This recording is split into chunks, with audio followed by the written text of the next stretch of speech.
ሰርድ ሞላር ወይም ደግሞ ዊዝደም ጥርስ ብለን የምንጠራው ጥርስ መቼ መነቀል አለበት ወይም ደግሞ በምን አይነት ሁኔታ ልንተወው እንችላለን? ታዲያ ይሄ ዊዝደም ጥርስ ወይም ደግሞ ሰርድ ሞላር የሚበቅልበት የእድሜ ክልል ከ17 ዓመት እስከ 25 ዓመት ባለ ጊዜ ውስጥ ሲሆን ይህም ጆቦን እድገቱን ጨርሶ ለሰርድ ሞላር ስፔስ ክሬት የሚያደርግበት ስለሆነ በዛን ሰዓት ሰርድ ሞላር መብቀል ይጀምራል። ዊዝደም ጥርስ የምንነቅልበት ሁኔታዎች አንደኛ ዊዝደም ጥርስን ቼክ ለማድረግ አይዴንቲፋይ ለማድረግ ፓኖራሚክ ኤክስሬይ በመጠቀም ከዛ በኋላ የጥርሳችንን አበቃቀል እናየውና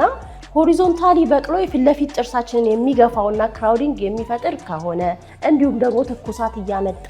ጋም ዲዚዝ የሚፈጥርብን ከሆነ ኤክስሬይ በማየት ውስብስብ የሆነ ነርቭ እንዲሁም ደግሞ ኮንዳይል ስላለ ሪስኩን ለመቀነስ በስፔሻሊስት መነቀል ይኖርባቸዋል። ሌላው የማንነቅልበት አማራጭ ደግሞ ስትሬት በቅሎ ጥርሱ ምንም አይነት ጉዳት ከሌለው ጥርሳችን ላይ ክራውዲንግ ካልፈጠረ ፔን የተለያዩትን አሁን የነገርኳችሁትን ነገር ካልፈጠረ ስትሬት ከሆነ የበቀለው ለክሊኒንግ የማያስቸግረን ከሆነ በዚህ ምክንያት ዊዝደም ጥርስ ላንነቀል እንችላለን።